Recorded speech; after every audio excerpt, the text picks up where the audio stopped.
বিধানসভা ভোটের ঠিক মুখে তেড়ে ফুঁড়ে নেমেছে কেন্দ্রীয় এজেন্সি। প্রথম দফা ভোটের 24 ঘন্টা আগে বুধবার ফ্ল্যাট প্রতারণা মামলায় ইডি দফতরে হাজিরা দিলেন প্রাক্তন তৃণমূল সাংসদ নুসরত জাহান। 2023 সালের একটি মামলায় নুসরত জাহানকে ডেকেছিল এনফোর্সমেন্ট ডিরেক্টরেট। এদিন সকাল 6:30 নাগাদ সিজিও কমপ্লেক্সে যান নুসরত জাহান।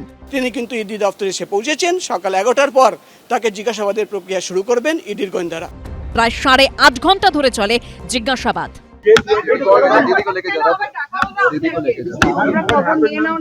2019 সালে বসিরহাট থেকে তৃণমূলের টিকিটে জিতে সংসদে পা রাখেন নুসরত জাহান। 4 বছরের মাথায় তাঁর বিরুদ্ধে কোটি কোটি টাকার দুর্নীতির অভিযোগ ওঠে।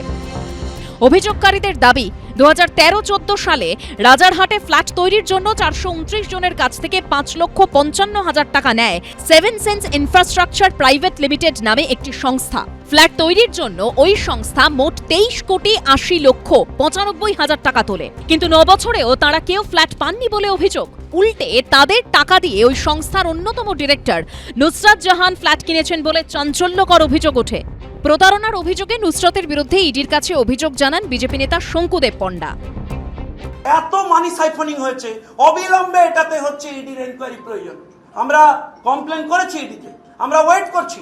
যদি আগামী 2 দিন 3 দিনের মধ্যে অ্যাকশন না হয়, then will move to the court. দুর্নীতির সাথে আমি 300% বলতে পারি এবং চ্যালেঞ্জ করে বলতে পারি, যদি আমার কোনো ত্রুটি ভুল আপনারা দেখাতে পারেন, আপনারা যা বলবেন তাই, because this matter is pending in court এবং আমি এটার সাথে কোনোভাবেই জড়িত নই।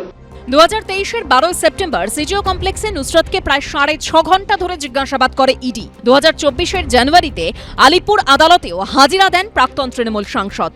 এবার প্রথম দফার বিধানসভা ভোটের আগের দিন ইডি দপ্তরে হাজিরা দিলেন নুসরত জাহান। এটা তো বহু পুরনো মামলা এবং নুসরতের সাথে এই মুহূর্তে রাজনীতির কোনো যোগাযোগই নেই। যতদূর আমি জানি নুসরত রাজনীতি থেকে অনেকটা দূরে থাকে, অতএব এর সাথে কোনো রাজনৈতিক অ্যাঙ্গেল বা দৃষ্টিকোণ আমার মনে হয় আনা উচিত নয়। নুসরত জাহানকে কোন কেসে ডেকেছে কিংবা তার আইনজীবী, এর সঙ্গে কোনো পলিটিক্সের কোনো কানেকশন নেই। প্রাক্তন সাংসদের কোনো পলিটিক্যাল কেস যতদূর আমরা জানি সেটা ছিল না, বাকিটা তার আইনজীবী দেখেন। সব মিলিয়ে ভোটের আবহে সক্রিয় কেন্দ্রীয় এজেন্সি, আর তা নিয়ে রাজনৈতিক চর্চাও চলছে সমান তালে। রঞ্জিত সাউ, প্রকাশ সিনহা ও সমীরণ পালের রিপোর্ট, এবিপি আনন্দ। হাতে ফাইল নিয়ে ঢুকছেন কয়েকজন, ভেতরে বসে 3 জন। 2 জন ঢুকতেই উঠে দাঁড়ালেন সেই 3 জন। 5 জনের মধ্যে 2 জনের পরনে পুলিশের পোশাক। প্রথম দফা ভোটের আগের দিন এই ভিডিও দেখিয়ে তৃণমূল অভিযোগ করল, ডায়মন্ড হারবারের পুলিশ পর্যবেক্ষক PS পুরুষোত্তম দাস নির্বাচনী বিধি ভেঙে মগরাহাট পশ্চিমের বিজেপি প্রার্থী গৌর ঘোষ ও ডায়মন্ড হারবারের বিজেপি প্রার্থী দীপক হালদারের সঙ্গে গোপন বৈঠক করেছেন। Police observer, diamond Harbour, Sagarika hotel, 208 নম্বর ঘর। ওই হোটেলে থাকার সময় দেখা যাচ্ছে তিনি 142 মগরাহাট পশ্চিম বিধানসভা কেন্দ্রের বিজেপি প্রার্থী গৌর ঘোষের সঙ্গে ব্যক্তিগত বৈঠক করছেন। এবার একই জিনিস উনি করেছেন 143 ডায়মন্ড হারবার বিধানসভা কেন্দ্রের বিজেপি প্রার্থী দীপক কুমার হালদারের সঙ্গে মিটিং করলেন।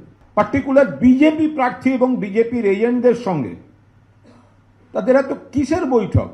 আমরা এই জন্য গেছিলাম যে দীর্ঘদিন ধরে আমরা কোনো কাজ করতে পারছি না, পুলিশ আমাদের কোনো সাহায্য সহযোগিতা করছে না, পুলিশ তার ইচ্ছে মতো কাজ করছে। তাই মাননীয় পুলিশ অবজারভারের কাছে আমরা আবেদন জানাতে গেছিলাম যে আমাদের যে ক্রিয়াকলাপ আমরা করতে পারবো কি না। তৃণমূল কংগ্রেসের পক্ষ থেকে বিষয়টি নিয়ে ইতিমধ্যেই মুখ্য নির্বাচন কমিশনার জ্ঞানেশ কুমারের কাছে অভিযোগ জানানো হয়েছে। তৃণমূলের রাজ্যসভার সাংসদ ডেরেক ওব্রায়েন এ নিয়ে চিঠিও দিয়েছেন। চিঠিতে ডায়মন্ড হারবারের পুলিশ পর্যবেক্ষককে তার পদ থেকে সরানোর দাবিও জানানো হয়েছে। অবজারভার, আপনি ওয়ার্ডটা শুনবেন, অবজারভার ওয়ার্ড মিন্স হচ্ছে অবজার্ভ করে, they have to tell to RO, they have to tell to DO, they have to tell to CO.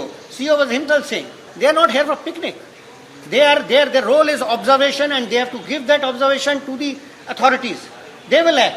You cannot just suddenly say I get a list from somewhere. Why should they meet somebody in a hotel room privately with a political candidate? Can they do it? প্রথম কথা হচ্ছে যে কোনো অবজারভারের সাথে যে কোনো candidate দেখা করতে পারে, এর মধ্যে কোনো লুকোনো ছুপোনোর বিষয় নেই। আমি বলবো তৃণমূল কংগ্রেসের যারা ক্যান্ডিডেট আছে তারাও দেখা করুক। দেখাটা হোটেলে করবে না কোথায় করবে সে তো তাদের ব্যাপার। আমি 2019 সালে বিশেষ করে যখন আমি প্রথমবার ক্যান্ডিডেট হই, আমি নিয়মিত গিয়ে সার্কিট হাউসে দেখা করেছি অবজারভারদের সাথে। আমার প্রতিদ্বন্দ্বী যিনি ছিলেন ক্যান্ডিডেট, তিনিও দেখা করেছিলেন। এই অভিযোগ প্রসঙ্গে নির্বাচন কমিশন জানিয়েছে, অবজারভাররা কোথায় থাকবেন তা নির্দিষ্ট করে দেওয়া হয়, অর্থাৎ ডেজিগনেটেড প্লেস। সেটা বিজ্ঞাপন দিয়ে জানিয়ে দেওয়া হয়। সেখানে তিনি যে কারোর সঙ্গে কথা বলতে পারেন। অবজারভার ঠিক করেছেন, কোনো বেআইনি কাজ করেননি। আবির দত্ত, গৌতম মণ্ডল ও কৃষ্ণেন্দু অধিকারী রিপোর্ট, এবিপি আনন্দ। এবিপি আনন্দ, এগিয়ে থাকে, এগিয়ে রাখে।